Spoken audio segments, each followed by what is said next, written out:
Good morning, everyone, and welcome to our continuous conversation about the final exam, finishing the race, death and dying.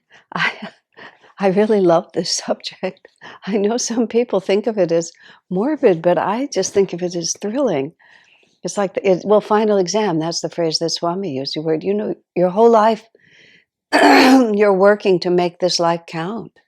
And at the very end, all of that dedicated effort and surrender to God just comes to a beautiful focus. I think it's so different from the inside than it appears from the outside. And that's what it is we're trying to tune into as to what the inner reality of it is, both for our sake when we go through it and for how much help we can be to others when they go through it. So let's now start with the prayer. Heavenly Father, Divine Mother, Friend, Beloved God, Jesus Christ, Babaji Krishna, Lahiri Mahashaya, Swami Sri Yukteswar, Beloved Master Paramhansa Yogananda, Saints of all religions, humbly we bow to you all. Dearest Swamiji, thank you for your help in our lives, your guidance through your words and through your uplifting vibration and your continuing presence, helping to keep us on the path of Dharma, moving forward toward the light. Help us to understand ever more deeply this all-important aspect of life, which is the end. We are your children. We need your constant love and attention in order to remain strong and courageous and clear as we travel this journey called life. Om, peace. Amen. I've had a pet project which has never gotten to fruition, and it's never been my personal project, so I couldn't make it happen. But I've always thought that Ananda, with our understanding of self-realization and the net conscious dying and so on, could perform a wonderful service in this world by being midwives for death. Is basically, I've always wanted to call it the project Angels of Death. Some people tell me that's not an attractive title, but I think it's a very good title. Midwifery for the end of life is the other way to think of it. And someone said when we were talking about this yesterday, we could be coaches. We could coach people through the death process and coach the friends of people.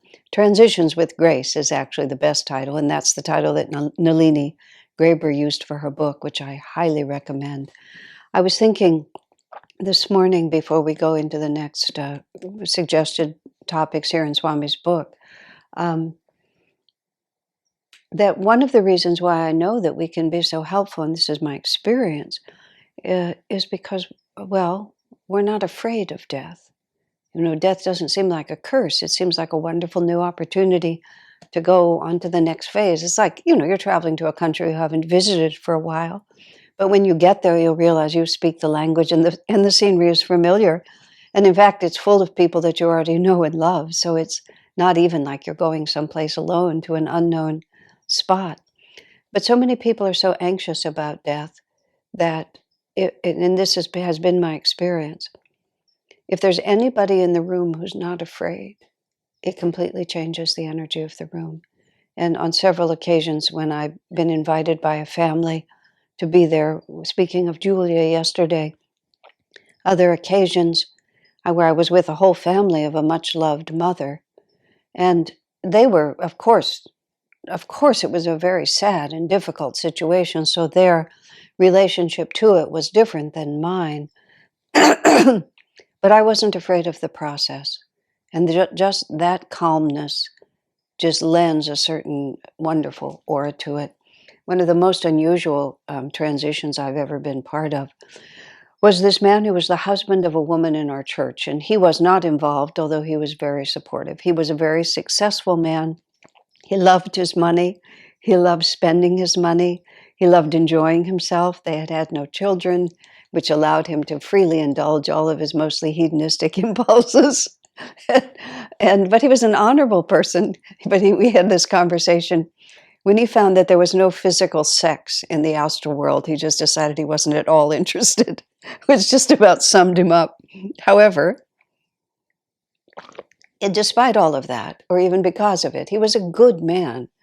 And he was an athlete, and he was maybe probably in his late 50s, maybe even his mid 50s. He was an athlete. It was his habit to run 5 miles a day. At the end of one of his runs, he had a persistent backache that had been bothering him for a week or two. So he went into the hospital and discovered that he was riddled with cancer. And the pain in his back was that it was all in his bones. And there was simply no hope for him. It was just done. There was nothing they could do. And he was so, I mean, now you find out what real yoga is, finishing the race. He just, he loved his wife, he loved his beautiful home, he loved his everything that he did, but he just said, it's been a good run. He said, I have no complaints. And then he just turned his mind just like that away from this world. Something happened in there where he ended up very quickly on life support. And his wife knew, we all knew, that he wouldn't want to stay on that. So his wife called me up and said, we're going to take him off of life support at 3 o'clock on Tuesday afternoon. Would you come? And this was a completely new experience for me. Dr. Shanti, who's the leader of this community in Palo Alto, she's a physician and she's specialized in end-of-life care.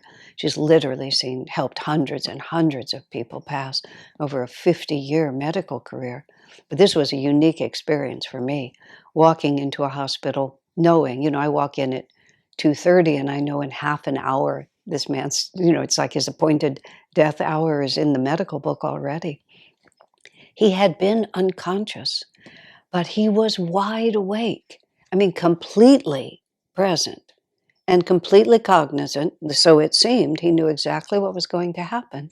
He's saying goodbye to his wife. He's saying goodbye to me, but he can't talk because he has this thing down his throat. And he didn't write, so maybe he was incapable of writing. I don't know. But we all just sat there basically and waited till 3 o'clock. And, I remember just sitting there watching the clock and looking at him thinking, isn't this interesting? In 22 minutes, he'll be in the astral world.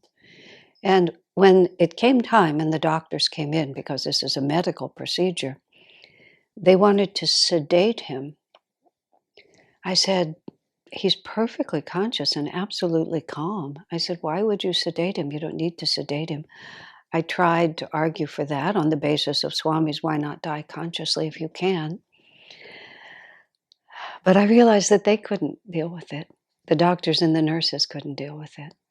So I had to just let go and invoke what I myself know, that the soul is not made unconscious, it's just the brain. So they sedated him, they took him off the life support, and within minutes, unlike Julia, within minutes he was gone.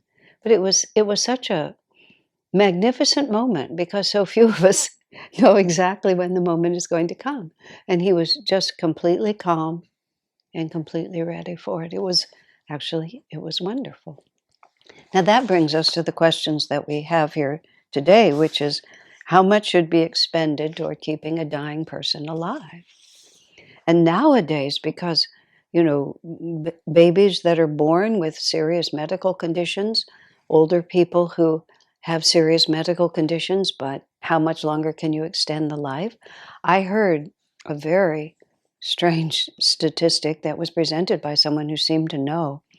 He said, and this I've heard confirmed, he said the crisis of medical expenditure in this country, he said 70%, 70 cents of every dollar spent on medical care is spent in the last 6 months of a person's life to keep him alive for an average of 21 more days. And my friend, whose work was hospice and had a very intuitive sense of the other side, the other world, had visited it on several occasions quite dramatically. He said, in those last 3 weeks will be the most uncomfortable and difficult 3 weeks of your life. And the obvious question is, why? And his phrase, which was a very interesting phrase, was life greed, is what he called it. Just this greed for a little bit more life when it's really over. Now, Swamiji has commented in many contexts that a great deal of the bad karma of our society at this time is entirely because of the word greed. That just the people have become, this is this planet at this time, at this stage of development in terms of the yugas, which is the advancing higher and lower ages. We're moving into a higher age, but the characteristic of this planet at this time is rajasic pleasure, which means body-oriented, active, self-seeking pleasure, which translates soon into greed, which is how much is enough. And really, how much is enough? How many shirts do we need? How many jackets do we need? How many purses? How many pairs of shoes? How many rooms in our house? I was very struck. A friend of mine, her cousin was on a reality television show. And it was a television show where they imitated pioneers on the Montana plains or something like that. So as a result, because her cousin was involved, she had us all watching the program. So I watched the program, which I never watched those sorts of things. I don't have a television for that matter. But this was a number of years ago, and she set it up, and we watched. And everybody was living in these tiny cabins, and there's a lot that could be said about it, but this is the point. There was this very wealthy family from Los Angeles, a couple and their 2 daughters. And their home in Los Angeles was 5,000 square feet. And then they moved into this, I don't know what it was, a 20 by 20 cabin at the most, a 1-room cabin. And they lived there for the summer. And after, they interview after it's all over. And the contest was whether or not you had prepared for the winter and whether or not you would die in the winter. I have to finish the story because I'm so charmed by it. Everybody was allowed to bring one authentic item in with them. It couldn't be from the current times. It had to be authentic to that times. And people brought bedding or some pots and pans or something that they wanted. This man brought a whiskey still. That's what he brought. And let's see how it went. Oh, yes. So then you were judged by whether or not you had done enough work to be prepared or whether you would die during the winter. And you can, those of you who know reality television can imagine how it went. Well, this man, they didn't work that hard, and it was absolutely declared that they would die in the winter, so they didn't win. But this man was competitive by nature. He was very successful, and he disputed their a judgment. He said, because I have the whiskey still. And I have the means to make whiskey, and I will be able to trade my whiskey for everything else I need. And honestly, I think he was right. I think he just went outside the box. They were just counting how much wheat and how much honey and how much, cabbage you had and all that. But he understood human nature, which is why he was successful. Now, putting that aside, which was not the point at all. Later, when they interviewed and they went back to their 5,000 square foot house in Los Angeles, the mother went like this. She said, when we lived in that cabin, I always knew where my family was. She said, now that we're back in this house, she said, days go by and I have no idea what they're doing. So which is better? How much is enough? So my friend, in talking about death, was talking about even when it comes to death, we become greedy. We're holding on, even though when everything is trying to move us onward. When a very good friend of mine, actually, Tushti, whom I've mentioned before, I wrote all of this up in a blog, in letters that I wrote during the time, so there's nothing secret here. On my website, Asha Joy, you can find these letters about Tushti dying. And if you're interested in this subject, it was a very meaningful and deep experience. But Tushti was very ill with, I believe, pancreatic cancer, which is, of course, not easy to cure. And she was in India and then came to America. She's an American, but she came to America for the end of her life. And she was taking these treatments, but there's not a lot of statistical validity for the treatment she was taking. She herself was a high-level nurse, but this was the reality. She said she felt that Divine Mother wanted her to stay in her body, and therefore she needed to do all the things that even might work, no matter how narrow the statistical possibility was. But it didn't look like a very practical approach, and that was what was going on. And then everything began to go wrong. And just this was my coaching role with her, which is the role that I play. I just said, now that things were really going wrong, I said, what do you think? Do you think your soul is trying to stay in your body, or do you think you're out of your body? And she was very thoughtful, and she was silent for a moment or two and said very sweetly, she had a rather childlike manner by that point, I think it's trying to leave. I thought it was trying to stay, but now I think it's trying to leave. Then she was quiet for a few moments, and then she said, her husband's name is Surendra. Should we tell Surendra? She said like that. I said, yes, I think he would like to know. And then a minute later she said, would you like to have my iPad? She just started going through her mind and giving away all her valuable things and just, okay, I thought I was supposed to stay in. Now I think I'm supposed to go. So this is what I'm going to do. Now, the question is, how do we know when that moment comes? And Swami tells the story in this book about his father, who was he was a very fine man, very positive, very energetic, extremely loving, very noble in his nature. Swami said he had every quality except piety. He didn't have any inclination towards spirituality, which created a barrier between them. But in terms of every other fine quality, which of course, what is spiritual except those fine qualities? So that's why Swami said the word piety. He didn't have a relationship with the divine. But he had a heart attack, and he was perfectly ready to go. He'd had a very good run, and he was able to let it go. But they instituted heroic measures, and they brought him back, and he lived one more year. Swami writes, he said it was the worst year of his life. Swami actually said, I think the only unhappy year he ever had. He lost his hearing almost completely. He lost his sense of taste. His sense of touch was diminished. He was extremely weak. When he fell once or twice, his wife had to call the fire department. It was humiliating for him. He said if he had just been allowed to pass, at the time when his soul tried to leave his body, it would have been a much more graceful exit for him. He lived more than the average of 21 days. I actually stayed with the family for 6 weeks during that year. I was not quite family, and I wasn't quite a stranger. I wasn't blood relation, but being one of Swami's spiritual children, I was sort of an honorary grandchild to them, and Swami sent me there to help take care of them. And I saw it. It was very difficult. And another friend came in and stayed with them for the rest of his life, and then the rest of her life, which was only 6 months longer. So Swamiji, wants us to consider, when the soul is trying to leave the body, do we really serve our higher dharma just by saying, no, no, no, I want to stay?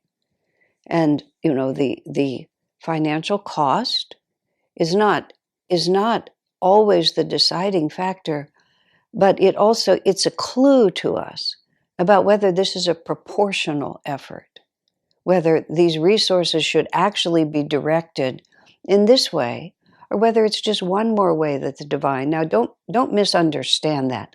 And I'm not talking about impersonal insurance companies or complicated legislations or the profit motive for the hospital being part of the factor. I'm talking about when the soul is trying to leave the body, we should cooperate with it rather than resisting. And that is the real question. This is a question that we use at Ananda a great deal of the time. What is actually trying to happen here? When I step back from my attachment to my desires, from the false idea that someone else's life or death, destiny, is actually my decision, like I decide what's going to be done, and therefore they will live or die according to my decision. When did we have that kind of control over life or death? That's a question that we have to actually ask ourselves. We have the illusion of control, but do we actually have control over life or death? And this is a way to ease our egoically based, exaggerated sense of influence and responsibility, and to stand back with a more impersonal interest in what is true. And sometimes there's good reasons. A person really isn't finished. They have something they really have to do. Maybe it's even just to make amends in one particular way or straighten something out. It's very interesting. When Tushti was in India and she was taking the chemo, which, we all knew had a very low chance of having any effect, she kept saying, I have to put my house in order. And she actually meant that literally. She came out of the hospital in India. She went back to the house that she'd been living in, and with help of another friend, spent several weeks, literally, just going through the accumulated reality of the whole life that she had there. She had to go through everything, but it wasn't about the things. It was about the unfinished business that she felt there. And then when she finished that, she left India. She came to the United States, and it was soon after that she and I had that conversation, because then she was done. So you have to trust, without too much reason, a little bit of the flow of energy. When people are in a state of denial, when they think, I'm going to get well, I'm going to cure myself by natural means, there's going to be a miracle, don't stand in judgment. Just say, there's unfinished business here. Just listen as carefully as you can. And then, if the moment is there, and it may not be there, and bear in mind also, silent suggestion also has a tremendous effect. You don't have to speak. Shivani, who's a founding member of Ananda, at a certain point, both her parents, she had both her parents and Hanal Cassidy was the oldest member of Ananda, and he died at home at Ananda. He may have been the first person who died there. And it was a timely death. And he worked every day, and then he lay down. He had advanced cancer. A doctor treated him, but he didn't accept any kind of real treatment. He lay down for 6 weeks, and then he died. At the same time he was dying, and he was one of Shivani's best friends. Shivani was on the East Coast because both her parents were dying. It's like all three of these elders checked out of her life at the same time. Her mother was very ill, and her parents were very attached to each other. Her mother was very ill, and her father was there supporting her mother. I think her father had some minor issue, because he also ended up checked into the hospital with some very minor issue.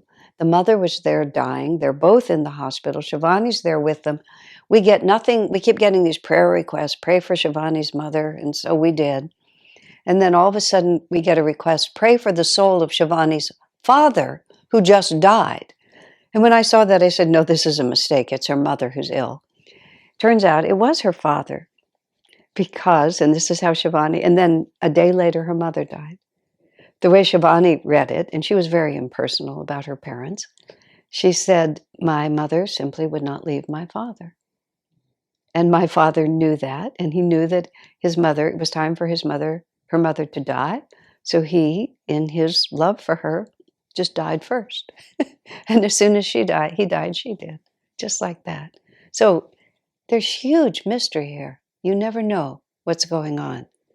So you have to just stand back.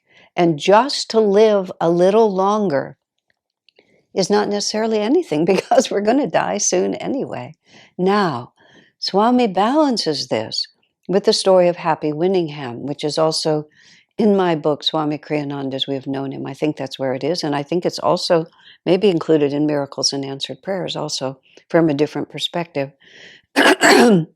Happy had AIDS, and this was like 20 years ago. She had AIDS when AIDS was a death sentence. She was one of the first people, she was one of the very early people who got infected. And she struggled with AIDS for like a very long time. And they kept having new treatments that would come up, so she was always following another treatment. She was relatively young, in her 40s at the latest, and